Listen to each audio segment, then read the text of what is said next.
நிழலாய் வந்தாய் அப்படிங்கிற டைட்டில தான் நம்ம ஒரு எக்ஸலண்ட்டான லவ் ஸ்டோரி கேட்டுட்டு இருக்கோம். நேத்து வரைக்கும் என்ன நடந்துச்சு அப்படின்னா, அவங்க அம்மாவுக்கு அவங்க 2 பேரும் கொஞ்சம் க்ளோஸ் ஆனதுல அவங்க கண்டுபிடிச்சுருவாங்க. ஐ மீன் கன்ஃபார்ம் பண்ணிடுவாங்க. ஓகே, இவங்க 2 பேரோட ரிலேஷன்ஷிப் வேற மாதிரி இருக்கு அப்படின்னு அவங்க கன்ஃபார்ம் பண்ணிடுவாங்க. ஸோ, அதனால கொஞ்சம் சின்ன அங்க ஒரு சண்டை நடக்கும். ஓகேவா? ஸோ, இதுக்கப்புறம் என்ன நடக்க போகுது அப்படிங்கிறத நம்ம பார்க்க போறோம். அனு என்ன பண்ணுவாங்க, இவங்க அம்மாகிட்ட சண்டை போட்டுட்டு ரூம்குள்ள போய் உட்காந்து அழுதுட்டு இருப்பாங்க. அழுதுட்டு இருக்கும்போது இவங்களும் சைலண்டா இருப்பாங்க. எதுவுமே சாப்பிடாம இருப்பாங்க அனு. அப்போ அவங்க அம்மா சொல்லுவாங்க, "நீ எதுவும் சாப்பிடாம இப்ப அடம் பிடிக்கிறதுனால நான் மனசு மாறிடுவேன்னு நீ நினைக்காத. நான் நிச்சயமா மனசு மாற மாட்டேன். நீ கண்டிப்பா ஊருக்கு வர, நான் ஒரு நல்ல பையன பார்த்து உனக்கு கல்யாணம் பண்ணி வைக்கிறேன்" அப்படின்னு ரொம்ப ஸ்ட்ரிக்ட்டா சொல்லிடுவாங்க. உடனே அணுக்கு செம்ம கோவம் வந்துரும். கோவம் வந்ததும் உடனே எந்திரிச்சு, "என்னம்மா? இப்ப என்ன? நான் ஒரு பையன கல்யாணம் பண்ணிக்கிறேன். அவ்வளவுதானே? பண்ணிக்கிறேன். நீ எந்த பையன சொல்றியோ நான் அந்த பையன கல்யாணம் பண்ணிக்கிறேன். இப்பவே கல்யாணம் பண்ணிக்கணுமா? பண்ணிக்கிறேன். நான் ரெடியா தாம்மா இருக்கேன்." அப்படி சொன்னதும் அனு அவங்க அம்மாவுக்கு என்ன பேசுறதுன்னே தெரியாது. சைலண்ட் ஆயிடுவாங்க. சைலண்ட் ஆயிட்டு, "ஏய் என்னடி? என்ன? நான் பண்ணி வைக்க மாட்டேன்னு நீ நினைக்கிறியா?" அப்படின்னு சொல்லுவாங்க அவங்க அம்மா. ஐயோ அம்மா! நான் அப்படி சொல்லவே இல்ல. நான் ரெடியா இருக்கேன். சீரியஸா தான் சொல்றேன். என் மனசு மாறத்துக்கு முன்னாடி நீ கல்யாணம் பண்ணி வச்சுடு. இல்லன்னா நான் மனசு மாறிட்டேன்னா அப்புறம் உனக்கு தான் கஷ்டம் அப்படின்னு சொல்லுவாங்க. "என்னடி? என்ன பேசிட்டு இருக்க?" அப்படின்னு சொல்லிட்டு கேட்பாங்க அவங்க அம்மா. "உண்மையதாம்மா சொல்றேன். நான் மனசு மாறத்துக்கு முன்னாடியே என்ன கூட்டிட்டு போய் கல்யாணம் பண்ணி வச்சுடு. நான் மனசு மாறிட்டேன்னா அப்புறம் ரொம்ப கஷ்டமா? உன் பொண்ணாச்சு. உனக்கு இருக்கிற பிடிவாதம் எனக்கும் கொஞ்சம் இருக்கும்ல. ஒண்ணு நல்லா தெரிஞ்சுக்கோமா, இந்த உலகத்திலேயே நீ தான் பெஸ்ட் அம்மா என்னுடைய. உன்னோட ஆசை எனக்கு ஒரு பையனுக்கு தான் கல்யாணம் பண்ணி வைக்கணும் அப்படின்னு நீ ஆசைப்பட்டனா, நான் கண்டிப்பா அதுக்கு நான் ரெடி. ஆனா, சந்தோஷமா இருப்பேன்னு மட்டும் கனவு கூட கண்டுடாதம்மா. ஒரு செகண்ட், ஒரு நிமிஷம், ஒரு நாள் கூட என்னால அவன் கூட சந்தோஷமா இருக்கவே முடியாது அப்படின்னு அனு சொல்லுவாங்க. "என்னடி? என்ன பேசுற நீ?" அப்படின்னு சொல்லுவாங்க. "உண்மைதாம்மா சொல்றேன். என்னால வேதாவ மறந்துட்டு இன்னொரு பெர்சன் கூட ஹேப்பியா இருக்க முடியும்னு நீ நினைச்சேன்னா, அது உன்னோட முட்டாள்தனம். என்னால அது நிச்சயமா முடியாது. எத்தன வருஷம் ஆனாலும் என்னால வேதாவ மறக்க முடியாது. என்னோட ஃபீலிங்ஸ் அவன் மேல மட்டும் தான். அவள தாண்டி யார் மேல வராது. அதுவும் ஒரு பையன் மேல கண்டிப்பா எனக்கு வரவே வராது. நீ தேவையில்லாம கற்பனை கண்டுட்டு இருந்தா, கனவு கண்டுட்டு இருந்தா, அதுக்கு நான் பொறுப்பாக முடியாது. உனக்காக நான் கல்யாணம் பண்ணிக்கிறேன். ஆனா, நான் சொன்ன மாரி ஒரு பொணமா இருப்பேனே தவிர, ஒரு நாள் கூட என்னால அவங்க கூட ஹேப்பியா இருக்கவே முடியாதும்மா அப்படின்னு சொல்லுவாங்க. "ஏய்! நீ இப்படியெல்லாம் பேசி உனக்கு யார்டி சொல்லி தரா? என்னடி நினைச்சிட்டு இருக்க?" அப்படின்னு சொல்லிட்டு அவங்க அம்மா பேசுவாங்க. "அம்மா ஏம்மா உனக்கு புரிய மாட்டேங்குது? இது நான் ஆசைப்பட்டது இல்லம்மா. என்னோட உணர்வுகளே அதுதான். என்னோட ஃபீலிங்ஸ் ஏம்மா நீ புரிஞ்சுக்க மாட்டேங்கிற? யார் யாருக்கோ என்னென்னமோ சொல்லுவ. என்னோட ஃபீலிங்ஸ்க்கு உன்னால புரிஞ்சுக்க முடியாதாம்மா? அவ்ளோ மோசமானவமா இருக்கேன் நான் என்னோட ஃபீலிங்ஸ். எல்லாருக்குமே ஒரு உணர்வுகள்னு ஒண்ணு இருக்கும்மா. எனக்கு அவன் மேல இருக்கிற அந்த ஃபீல், நீ நினைக்கிற மாரி எந்த பையன் மேலயும் எனக்கு வராதும்மா. அது ஏம்மா உனக்கு புரிய மாட்டேங்குது? இதுக்கு மேல நான் எப்படிம்மா உனக்கு சொல்லி நான் புரிய வைப்பேன்? எனக்கு தெரியலம்மா" அப்படின்னு சொல்லுவாங்க அனூஸ். இப்படியே யோசிச்சுட்டு இருந்துட்டு, "இங்க பாரும்மா, இதுக்கு மேல நான் உன்கிட்ட வளவளன்னு எதையும் நான் பேச விரும்பல. நாளைக்கு கிளம்பலாம். நீ நீ ஆசைப்பட்ட மாரி ஒரு பையனுக்கு என்ன தாராளமா கல்யாணம் பண்ணி வை. நான் ரெடி" அப்படின்னு சொல்லுவாங்க. அதுக்கப்புறம், "சரி, நாம நான் போலாம். நாளைக்கு கிளம்பலாம். உன் லக்கேஜ் எல்லாம் எடுத்து வை" அப்படின்ருவாங்க அவங்களும். "சரிம்மா" அப்படின்னு சொல்லிடுவாங்க இவங்களும். பேசி முடிச்சுட்டு அவங்கவங்க ரூமுக்கு போய் கதவ சாத்திப்பாங்க அனு. இவங்களுக்கு என்ன பண்றதுன்னு தெரியாம அப்படியே சைலண்டா உட்காந்துக்கிட்டு எல்லாத்தையும் யோசிச்சு பார்த்துட்டு இருப்பாங்க.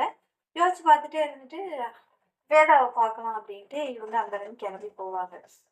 கிளம்பி போய் வேதா வீட்டுக்கு போனோம் அப்படின்னா, அங்கேயும் சேம் அதேதான். வேதாவுக்கும் என்ன பண்றது? ஏது பண்றதுன்னு எதுவும் தெரியாம, எதையோ பறிமுட்ட மாரி உட்காந்துட்டு அழுதுட்டு இருப்பாங்க. ஸ்ரீ துரு துருன்னு இருக்கிற பையன், அவங்க அம்மா அந்த மாரி இருக்கிறத பார்த்துட்டு சைலண்ட் ஆயிடுவான். சைலண்ட் ஆகி அவங்க அம்மா மடியில அப்படியே படுத்துட்டு இருப்பான். வீடு அமைதியா இருக்கும். லைட் கூட போடாம அமைதியா இருக்கும். இவங்க போவாங்க. போயிட்டு லைட் போடுவாங்க. பார்த்ததும் வேதா எந்திரிச்சு, "ஆன்டி" அப்படின்னு சொல்லுவாங்க. உடனே அவங்க வந்துட்டு, "ஆன்டின்னு கூப்பிடாத, அம்மான்னு கூப்பிடு" அப்படின்னு சொல்லுவாங்க. அப்போ அவங்க சொல்லுவாங்க, "இந்த எனக்கு அந்த தகுதி இல்லன்னு நான் நினைக்கிறேன்" அப்படின்னு சொல்லுவாங்க. "ஏன் அப்படி சொல்ற?" அப்படின்னு சொல்லுவாங்க. "இல்லம்மா, நான் உண்மைய தான் சொல்றேன். உங்க பொண்ணு மேல எனக்கு ஏன் இவ்ளோ பாசம்? ஏன் அவளுக்கு எனக்கு ஏன் அவ்ளோ பிடிச்சிருக்கு அப்படின்னு எனக்கு தெரியாது. என்னோட இத்தன வருஷத்துல அணுவ புடிச்ச மாரி எனக்கு வேற யாரையும் புடிச்சதே இல்லம்மா. நானும் நெறைய பேர்கிட்ட பேசியிருக்கேன், பழகியிருக்கேன். But Anu is totally different. அவ எனக்கே தெரியாம எனக்குள்ள வந்துட்டாம்மா. அவள விடணும் அப்படிங்கிறது முடியாத காரியமா இருக்கு. எனக்கு ரொம்ப கஷ்டத்த குடுக்குது. ஏன் அந்த கஷ்டத்த குடுக்குது அப்படின்னு நான் யோசிக்கும்போது தான் தெரியுது, அவன்னா எனக்கு எவ்ளோ பிடிக்கும் அப்படின்ட்டு. எத்தனையோ பேர நான் என் வாழ்க்கையில இருந்து இருந்தவங்கள விட்டுட்டு வந்திருக்கேன். என் அம்மா, அப்பா எல்லாரையும் விட்டுட்டு வந்திருக்கேன். ஆனா எப்பவும் எனக்கு இவ்ளோ வலிய குடுத்ததே இல்ல. ஆனா நீங்க சொன்ன ஒரு வார்த்தை, "அணுவ விட்டு போயிடு" அப்படின்னு சொன்ன ஒரு வார்த்தை எனக்கு அவ்ளோ வலிய குடுக்குது. அந்த வலி தான் அவ மேல நான் எந்த அளவுக்கு பாசம் வச்சிருக்கேன் அப்படிங்கிறது என்னால உணர முடியுதுமா. இப்பவும் உண்மை சொல்றேன். எனக்கு அணுனா ரொம்ப பிடிக்கும். ஆனா, நான் ரொம்ப செல்ஃபிஷா இருக்க விரும்பலம்மா. அவளுக்கு நீங்க ஆசைப்பட்ட மாரி ஒரு வாழ்க்கைய அமைச்சு குடுக்கணும்னு நீங்க நெனச்சீங்கன்னா, தாராளமா அவள இங்கருந்து கூட்டிட்டு போங்க. எனக்கு அதுல எந்த பிரச்சனையும் இல்ல. நான் அவள ரொம்ப நேசிக்கிறேன். நேசிக்கிறவங்க எல்லாரையும் கூடயே வச்சுக்கணும்னு எந்த அவசியமும் கிடையாதுல்லம்மா. தூரமா இருந்தாலும் நேசிக்கிறது நேசிக்கிறது தான். பக்கத்துல இருந்தாலும் நேசிக்கிறது நேசிக்கிறது தான். அவ மேல இருக்கிற பாசம் எப்பவுமே, என்னைக்குமே அது குறையவே குறையாது. அதுக்காக நம்ம ஆசைப்படுறது எல்லாமே நம்ம பக்கத்துல தான் இருக்கணும்னு எந்த அவசியமும் கிடையாது. அத நான் ரொம்ப தெளிவாவே இருக்கேன்ம்மா. அவ கடல் கடந்து போனாலும் அவ மேல இருக்கிற பாசம் அப்படியே தான் இருக்கும். அவ மேல வச்ச பாசத்துக்காக என் கூடவே வச்சுக்கணும்னு நினைச்சா, அது முட்டாள்தனம்னு நீங்க நினைக்கிறீங்க அப்படிங்கும்போது, உங்களுக்கும் ஒரு சில ஆசைகள் இருக்கும். ஏன்னா, உங்க பொண்ணு உங்களுக்குன்னு சில கனவுகள் இருக்கும். உங்க பொண்ணுக்கு இப்படிப்பட்ட வாழ்க்கையெல்லாம் அமைச்சு கொடுக்கணும் அப்படின்ட்டுலாம். நான் உங்களோட கனவ ஸ்பாயில் பண்ண விரும்பல. நான் மனசார சொல்றேன். நீங்க கூட்டிட்டு போங்க. நான் என்ன பார்த்துப்பேன். எனக்கு இது ஒண்ணும் புதுசு இல்ல அப்படின்னு சொல்லுவாங்க. வேதா. அவங்க சொல்றத கேட்டுட்டு இவங்க எதுவுமே பேசாம, சரி ஓகே. நானும் முடிவு பண்ணிட்டேன். அததான் உங்ககிட்ட சொல்லலான்னு வந்தேன். பட் நீங்க இவ்வளவு தெளிவா இருக்கும்போது, எனக்கு எந்த பிரச்சனையும் இல்ல. நான் கண்டிப்பா அவள கூட்டிட்டு போறேன் அப்படின்னு சொல்லிட்டு, அங்கருந்து கிளம்பிடுவாங்க. கிளம்பும்போது ஸ்ரீய மட்டும் ஒரு வாட்டி திரும்பி பார்த்துட்டு, நான் கிளம்புறேன் அப்படின்னு சொல்லிட்டு கிளம்பிடுவாங்க. அப்புறம் அனு என்ன பண்ணுவாங்க அப்படின்னா, அழுதுகிட்டே அவங்க பேக்கிங் எல்லாம் பண்ணிட்டு இருப்பாங்க. இங்க வேதா கொஞ்ச நேரம் உட்காந்து யோசிச்சுட்டு, இந்த இடத்துல இனிமே நாம இருக்கக்கூடாது அப்படின்னு முடிவு பண்ணிட்டு, சரி நம்மளும் கிளம்பலாம் இங்கிருந்து அப்படின்னு சொல்லிட்டு முடிவு பண்ணிடுவாங்க. ஏன் இவங்க இங்கிருந்து கிளம்புவாங்க அப்படின்னா, அவங்க கூட அந்த இடம் நினைவுகள் அவ்ளோ இருக்கு. சிலரால நினைவுகளோட வாழ்ந்துட முடியும். சிலருக்கு வந்து அந்த நினைவுகளே வந்து பார்த்தீங்க அப்படின்னா, கொலை பண்ணும். அது அந்த பெயின் வந்து சொல்லவே முடியாது. அவங்க போற இடம், வந்த இடம், பேசின இடம், இப்படி ஒவ்வொரு வாட்டியும் அவங்க நினைவுக்கு வரும்போது, ரணகளமா இருக்கும் அவங்க மனசுக்குள்ள. ஒரு போராட்டமா இருக்கும். அத ஏத்துக்கவும் முடியாம, மறக்கவும் முடியாம, அட்ஜஸ்ட் பண்ணி போகவும் முடியாம, அவ்ளோ கஷ்டப்படுவாங்க நினைவுகள். ஒரு சிலருக்கு அந்த நினைவுகளோட ஹேப்பியா, சந்தோஷமா இருப்பாங்க. ஒவ்வொருத்தவங்களோட மைண்ட் செட் ஒவ்வொரு மாதிரி. எல்லாரும் ஒரே மாதிரி இருக்க மாட்டாங்க. அதனால சொல்றேன். நினைவுகள் சிலருக்கு ஆபத்தானது, சிலருக்கு அழகானது, சிலருக்கு அது வரம், சிலருக்கு அது சாபம். ஸோ வேதாவும் அப்படிதான் ஃபீல் பண்ணுவாங்க. எனக்கு அந்த நினைவுகள் ரொம்ப சாபமானது. என்னால இந்த வீட்ல அவ கூட வாழ்ந்த அந்த அழகான நினைவுகள, அதே நினைவுகளோட என்னால வாழ முடியாது. அப்படின்னு சொல்லிட்டு இவங்களும் சரி நாம கிளம்பலாம் அப்படின்னு சொல்லிட்டு, இவங்களும் பேக் பண்ணிட்டு மேபி அவங்க சொந்த ஊருக்கு போலான்ட்டு கிளம்புறாங்களோ, இல்ல வேற எங்க போறாங்களோ அப்படிங்கிறது அவங்க திடீர் முடிவுதான். இப்போதைக்கு அவங்க வீட்டுக்கு போற ஐடியாவே இல்ல. ஸோ எங்கேயாச்சும் போலாம், இங்க இருக்க வேணாம் அப்படிங்கிற ஒரு மைண்ட் செட்ல மட்டும்தான் அவங்க அங்கருந்து கிளம்புவாங்க. ஸோ இவங்க கிளம்பி ரயில்வே ஸ்டேஷனுக்கு போயிடுவாங்க அடுத்த நாள். அங்க அனுவும் பார்த்தீங்க அப்படின்னா, அனுவோட அம்மா. அவங்களுமே பார்த்தீங்க அப்படின்னா கிளம்பிடுவாங்க ரயில்வே ஸ்டேஷனுக்கு. ரயில்வே ஸ்டேஷனுக்கு கிளம்பி ட்ரெயினுக்காக வெயிட் பண்ணிட்டு இருப்பாங்க. இவங்க இந்த பக்கம் பிளாட்ஃபார்ம்ல வெயிட் பண்ணிட்டு இருப்பாங்க. அவங்க அந்த பக்கம் பிளாட்ஃபார்ம்ல வெயிட் பண்ணிட்டு இருப்பாங்க. ஆக்சுவலி 2 பேருக்குமே அன்னைக்கு கிளம்புறோம் அப்படிங்கிறது, இவங்க கிளம்புறாங்கிறது அவங்களுக்கு தெரியாது. அவங்க கிளம்புறாங்க அப்படிங்கிறது இவங்களுக்கும் தெரியாது. ஸோ சொல்லாம தான் 2 பேருமே அங்கருந்து கிளம்புறாங்க. 2 பேருமே கிளம்பி அந்த ரயில்வே ஸ்டேஷன்ல வெயிட் பண்ணிட்டு இருப்பாங்க. கொஞ்ச நேரம் ஆயிடும். அனு வந்து எதுவுமே பேசாம சைலண்டா இருப்பாங்க. ஃபர்ஸ்ட் டைம் அனுவோட சைலண்ட் வந்து அவங்க அம்மாவுக்கு பாதிக்கும். ஏன்னா, அனு வந்து அவங்க அம்மா கிட்ட அவ்ளோ க்ளோஸ். உங்களுக்கு நல்லா தெரியும். பிஃபோர் ஸ்டோரில எபிசோட்லலாம் கேட்டிருப்பீங்க. எந்த அளவுக்கு அம்மா பொண்ணோட பாண்டிங் இருந்துச்சு அப்படிங்கிறது. ஸோ, இப்போ அவங்க சைலண்டா இருக்கிறது பார்த்துட்டு, அவங்க அம்மாவால அத அக்செப்ட் பண்ணிக்கவே முடியல. ஆனா வேற வழி இல்ல. கொஞ்சம் சிரிச்சு பேசினா, அவ எங்க மறுபடியும் மனசு மாறிடுவாளோ! அப்படிங்கிற ஒரு தாட்ல அவங்க அம்மாவும் எதுவும் பேச மாட்டாங்க. சைலண்டா தான் இருப்பாங்க. அனுவும் சைலண்டா தான் இருப்பாங்க. இந்த பக்கம் பார்த்தீங்க அப்படின்னா, ஸ்ரீ சரியான சேட்டை பண்ற பையன் சைலண்ட் ஆயிடும். சைலண்டா எதுவும் பேசாம அவங்க அம்மா கைய இறுக்கி பிடிச்சிட்டு உட்காந்துட்டு இருப்பான் ஸ்ரீ. ரயில்வே ஸ்டேஷன்ல இப்படி உட்காந்துட்டு இருக்கும்போது, திடீர்னு பார்த்தீங்கன்னா, ஒரு 2, 3 பேர் வந்து வேதாவ கைய பிடிச்சு இழுத்து, "ஏய்! நான் உன்னை இவ்ளோ நாளா தேடிட்டு இருக்கேன். இங்க தான் இருக்கிறியா? உன்னை உன்னை இவ்ளோ நாள் ஆச்சு உன்னை தேடி கண்டுபிடிக்கிறதுக்கு. இன்னைக்காச்சும் என் கண்ணுல கிடைச்சல்ல. வா! இதுக்கப்புறம் உன்னை நான் இங்க எங்கேயும் விட்டுட்டு போறதா இல்ல." அப்படின்னு சொல்லிட்டு கை பிடிச்சு இழுப்பாங்க. ஒரு 2, 3 பேர் தான். நெறைய பேர் இல்ல. ஒரு 2, 3 பேர். அது பிடிச்சு இழுக்கும்போது இவங்க உடனே சத்தம் போடுவாங்க. "ஏய் விடுடா, விடுடா. நான் உன் கூட வரமாட்டேன். நான் வரமாட்டேன்." அப்படின்னு சொல்லிட்டு இவங்க சத்தம் போடுவாங்க. அப்போ அவங்க இருந்துகிட்டு, "நீ என்னடி என் கூட வரமாட்டேன்னு சொல்றது? நான் உன்னை இதுக்கு மேல இங்க விட்டுட்டு போறதே இல்ல. மரியாதையா என் கூட வந்துரு." அப்படின்னு சொல்லிட்டு அவங்க கூட்டிட்டு போயிட்டு இருப்பாங்க. அப்போ அங்க ஃபைட் நடக்கும். "இல்ல எனக்கு உன் கூட வரதுல விருப்பம் இல்ல. நான் வரமாட்டேன்." அப்படின்னு அங்க ஒரு ஃபைட் போகும். இவங்க இருந்துட்டு அந்த பர்சன் இருந்துட்டு, "இல்ல நீ என் கூட வந்துதான் ஆகணும். மரியாதையா வா." அப்படின்னு சொல்லிட்டு அந்த பர்சன் இவங்க இருந்துட்டு என்ன பண்ணாலும் சரி, உடனே ஸ்ரீய தூக்கிப்பாங்க. தூக்கிக்கிட்டு, "நீ என்ன சொன்னாலும் சரி, நான் வரமாட்டேன்." அப்படின்னு சொல்லிட்டு இவங்களும் சத்தம் போட்டுட்டு இருப்பாங்க. அவங்களும் சத்தம் போட்டுருப்பாங்க. ரயில்வே ஸ்டேஷன்ல ஒரு சின்ன குட்டி ஃபைட் போயிட்டு இருக்கும். இந்த மாரி வாக்குவாதத்துல. இவங்களுக்கு ரயில்வே ஸ்டேஷன் எப்ப பார்த்தாலும் அனௌன்ஸ்மென்ட் அது இதுன்னு சத்தம் இருந்துகிட்டே இருக்கும் இல்லையா? ஸ்ரீக்கு வந்து சைலண்டா இருப்பான். அவன் குட்டி பையன். அவனுக்கு எதுவும் தெரியாது. என்ன பண்ண முடியும்? ஸோ சைலண்டா இருப்பான். அவங்களுக்கும் அங்க சண்டை போயிட்டு இருக்கும். இவங்களுக்கு பக்கத்து பக்கத்து பிளாட்ஃபார்ம் தான். அவங்க அந்த சைடு இருப்பாங்க, இவங்க இந்த சைடு இருப்பாங்க. அது மாரி ரயில்வே ட்ராக் இருக்கும் இல்லையா?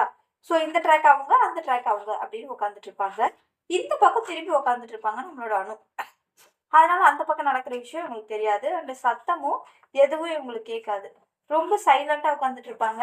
திடீர்னு இவங்களுக்கு வந்து அணுக்கு வந்து தண்ணி தாகம் எடுத்துரும். அதனால சரி எந்திரிச்சு போய் தண்ணியாவது வாங்கிட்டு வரலாம் அப்படின்னு சொல்லிட்டு எந்திரிச்சு பாட்டில் எல்லாம் வாங்கிட்டு இவங்க திரும்பும்போது இங்க இந்த பாத்தீங்கன்னா அந்த ஃபைட்ல அந்த பர்சன் வந்து வேதாவோட கையை பிடிச்சி இழுத்துட்டு இருக்காங்க.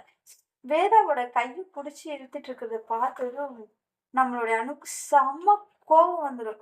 அங்க இருந்து சும்மா மின்னல் வேகத்துல ஓடி வந்து கையை அவங்க 2 கையை பிடிச்சிருப்பாங்களா அந்த கையை விலக்கி விட்டு ஓங்கி ஒரு அறை குடுப்பாங்க.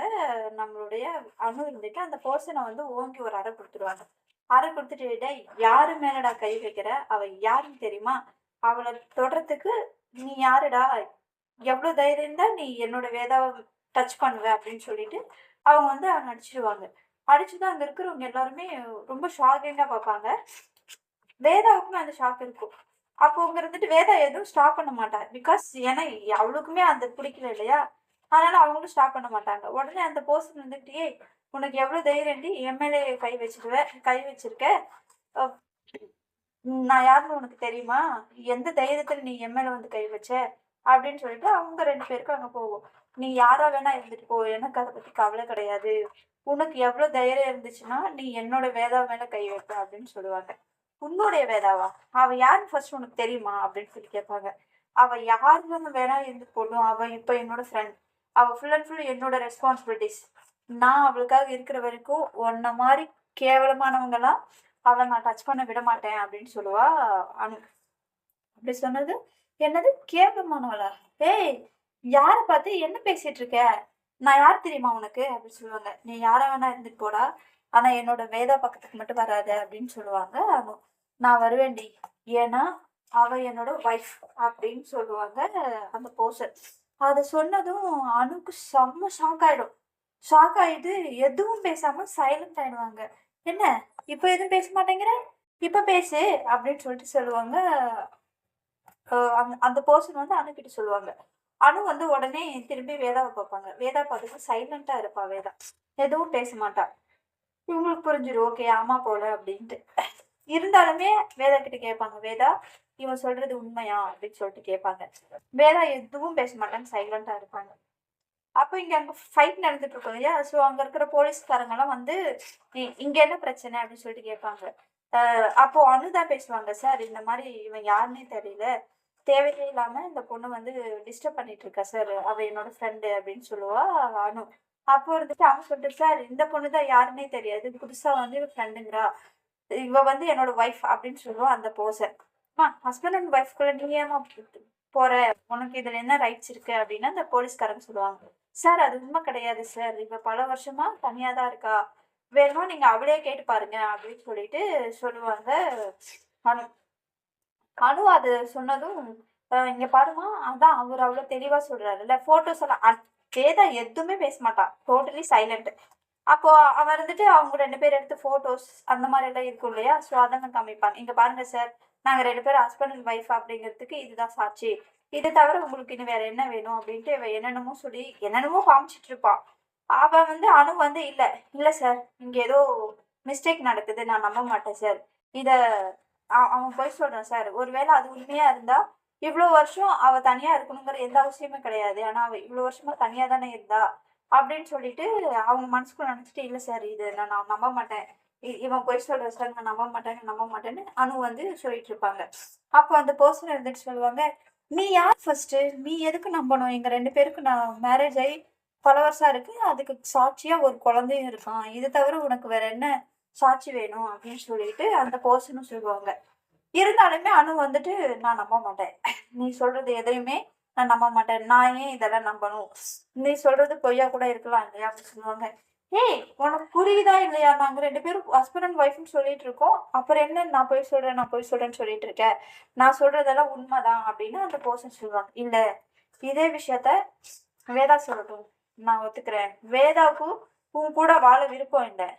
சரி, நீ சொல்ற மாதிரி நீ ஹஸ்பண்டா இருந்தாலும் இத்தனை நாள் அவளை விட்டு நீ எங்க போயிருந்த? ஏன் நீ அவ கூட இல்ல? அவ்வளவு நல்லவனா இருந்தா நீ அவ கூட தானே இருந்திருக்கணும். நீ ஏன் தனியா அவளை விட்டுட்டு இருந்த? இத்தனை நாள் அவ தனியா தானே வாழ்ந்துட்டு இருந்தா அப்படின்னு சொல்லிட்டு அங்கே வாக்குவாதம் போகும். போலீஸ்காரங்க வேடிக்கை பார்த்துட்டு இருப்பாங்க, இவங்க 2 பேரும் அடங்க மாட்டேங்கிறாங்களே அப்படின்ட்டு. அவங்க வந்துட்டு இங்க பாரு, ஹஸ்பண்ட் அண்ட் ஒய்ஃப்குள்ள 1000 இருக்கும், அதெல்லாம் உங்ககிட்ட சொல்லணுங்கிற அவசியம் எனக்கு கிடையாது. பட் இப்போ நாங்க 2 பேரும் ஒன்னா சேரணும்னு நான் ஆசைப்படுறேன். ஸோ நாங்க 2 பேரும் ஒன்னாதான் இருப்போம் அப்படின்னு சொல்லுவா அந்த போர்சன். இல்ல, அதுக்கு நான் ஒத்துக்கவே மாட்டேன். இத்தனை வருஷமா நீ அவளை என்ன டார்ச்சர் பண்ணிருக்கியோ, அதனாலதான் உன்னை விட்டு வந்து இவ்வளவு வருஷமா தனியா வாழ்ந்துருக்கா. இப்ப நீ வந்து வான்னு கூப்பிட்டா அவ வந்துருவாளா? அவ வரமாட்டா அப்படின்னு சொல்லுவாங்க. அத சொல்றதுக்கு நீ யாரு ஃபர்ஸ்ட் அப்படின்னு சொல்லுவான் அந்த போர்சன். அப்ப வந்துட்டு இங்க பார், நான் தான் சொல்றேன்ல, நான் அவளுடைய பெஸ்ட் ஃப்ரெண்டு. நான் சொல்றதுதான், அவ உன் கூட வரமாட்டா, அவளுக்கு உன் கூட வர்றதுல துளியும் விருப்பம் இல்லை அப்படின்னு சொல்லிட்டு இருப்பா. அதை நீ யாரடி டிசைட் பண்றதுக்கு அப்படின்னு சொல்லிட்டு இருப்பான் அந்த பர்சன். அப்போ அவர் வந்துட்டு இங்க பாரு, மரியாதையா பேசு, வாடி போறேன்னு கூப்பிட்டேன்னா மரியாதை கேட்டுருவோம் அப்படி சம்திங். இந்த மாதிரி எல்லாம் நிறைய வாக்குவாதம் போயிட்டு இருக்கும். போலீஸ்காரங்க வந்துட்டு ஃபர்ஸ்ட் நீங்க சண்டை போடுறதை நிறுத்துங்க. நீ என்னடானா அவளோட ஃப்ரெண்டுங்கிற, இவ கூட வரங்கிற மொத்த டீட்டெயில்ஸும் உனக்கு தெரியாது, ஆமாவா? ஆமா சார், எனக்கு பெருசா எதுவும் தெரியாது இவங்களை பத்தி அப்படின்னு சொல்லுவாங்க. அப்புறம் ஏமா நீ தேவையில்லாம இன்டர்ஃபியர் ஆகுற? சரி, அந்த பர்சன் கூட போறதுக்கு விருப்பம் இருக்கோ இல்லையோ, அதை டிசைட் பண்ற ரைட்ஸ் உங்க யாருக்குமே கிடையாது. அது அந்த பொண்ணுக்கு மட்டும்தான் இருக்கு. அந்த பொண்ணு சொல்லட்டும். அந்த பொண்ணுக்கு என்ன விருப்பமோ அப்படிங்கிறத அந்த பொண்ணு சொன்னாதான் அதுதான் நாங்க ஃபாலோ பண்ணுவோம். இது போலீஸ் ஸ்டேஷன் கூட இல்லாம நீங்க 2 பேரும் என்ன இப்படி சண்டை போட்டுட்டு இருக்கீங்க? இருக்கிறவங்க எல்லாம் பார்த்தா உங்களுக்கு மனுஷங்களா தெரியலையா அப்படின்னு சொல்லிட்டு போலீஸ்காரன் நல்ல போலீஸ்காரன் கூட இந்த மாதிரி அவங்க பேசிட்டு இருப்பாங்க. அப்போ இருந்துட்டு உடனே வேதா இருந்துட்டு அவ அப்பவும் அந்த பையனை வச்சுட்டு சைலண்டா இருப்பா. அனு வந்துட்டு அவகிட்ட போய், வேதா சொல்லு வேதா, ஏதாவது பேசு வேதா, இப்படி சைலண்டா இருந்தா எப்படி? நீ பேசினா மட்டும்தான் என்ன நடக்குது ஏதுன்னு இங்க இருக்கிற எல்லாருக்குமே புரியும். எனக்குமே அப்பதான் புரியும். நீ இப்படி சைலண்டா இருக்காத, ப்ளீஸ் வேதா, பேசு வேதா, பேசு வேதான்னு கெஞ்சுவாங்க. உனக்கு சரி, நீ எதுவும் பேச வேணாம், அவன் கூட போகிறதுக்கு விருப்பம் இல்லை, அதை மட்டும் சொல்லு வேதா, ப்ளீஸ் வேதா, அவன் கூட நீ மறுபடியும் போயிடாத. இவ்வளோ நாள் அவனை விட்டு நீ எதுக்காக பிரிஞ்சு இருந்தாங்கிறதெல்லாம் எனக்கு தெரியாது. இவ்வளோ நாள் பிரிஞ்சு இருந்துட்டு இப்போ போய் அவன் கூட சேரணும்னு மட்டும் நினைக்காத வேதா, அவனோட லைஃபே ஸ்பாயில் ஆயிடும். ப்ளீஸ் வேதா, வாய் திறந்து பேசு வேதா, ப்ளீஸ் வேதா, ப்ளீஸ் வேதான்னு கெஞ்சுவாங்க. அவங்க நிறைய யோசிப்பாங்க வேதா. மேபி அவங்க அம்மா எல்லாம் பேசினாங்க இல்லையா, அவளை விட்டு போயிடு அப்படிங்கிறதான பேசினாங்களா, அதையெல்லாம் நினைச்சு யோசிப்பாங்களா? இல்ல வேண்டாம், எனக்கு நீயும் வேண்டாம், அவனும் வேண்டாம். என்ன தனியாவே விடுங்க அப்படின்னு இவங்க சொல்லுவாங்களா? இல்ல அந்த போர்ஷன் வேண்டாம், எனக்கு நீ வேணும் அப்படின்னு நிப்பாங்களா? இப்படி என்னதான் நடக்க போகுது அப்படிங்கிறது எல்லாமே நாம கம்மிங் எபிசோட்ஸ்ல பார்க்கலாம். இது எல்லாமே அவங்க அம்மா வந்து வேடிக்கை பார்த்துட்டு இருக்காங்க. எதுவும் அந்த இடத்துல பண்ண முடியாம சைலண்டா இருப்பாங்க. ஏன்னா, அந்த மாரி இடத்துல அனு வந்து யாரு சொன்னாலும் எதுவும் கேட்க போறது கிடையாது. ஸோ அவங்க அம்மா வந்து விட்டுருவாங்க. இந்த மாரி வாக்குவாதம்லாம் போயிட்டுருக்கு. அதுக்கப்புறம் என்ன நடக்க போகுது அப்படிங்கிறது எல்லாமே நம்ம நெக்ஸ்ட் எபிசோட்ல டீட்டெயிலாக உங்களுக்கு இன்னும் நான் எக்ஸ்பிளைன் பண்ணுறேன். இப்போ வரைக்கும் ஸ்டோரி எப்படி போயிட்டுருக்கு அப்படிங்கிறத மறக்காமல் ப்ளீஸ் கமெண்ட் பாக்ஸில் கமெண்ட் பண்ணுங்கள். அட் த சேம் டைம் நிறைய பேர் கேட்குற பர்சன், ஸோ ப்ளீஸ் உங்கள் கையால் லைக் லைக் மட்டும் கொஞ்சம் கொடுங்க. அட் த சேம் டைம் நீங்கள் உங்கள் சைட்லேருந்து நிறைய பேர் இன்னும் சப்ஸ்கிரைப் பண்ணாமல் இருக்கீங்க. நீங்கள் சப்ஸ்கிரைப் பண்ணிங்கன்னா எனக்கு இன்னும் கொஞ்சம் சப்போர்ட்டிவாக இருக்கும், பூஸ்டப்ஸாக இருக்கும். இன்னும் என்னால் முடிஞ்ச அளவுக்கு கொஞ்சம் ஸ்டோரிஸை நான் சொல்லுவேன். ஸோ ப்ளீஸ் உங்கள் சைட்லேருந்து எனக்கு எப்போவுமே கொஞ்சம் சப்போர்ட் கொடுங்க. அண்ட் ஸ்டோரி கேட்டுட்டு எல்லோரும் நிம்மதியாக தூங்குங்க. Good night and sweet dreams.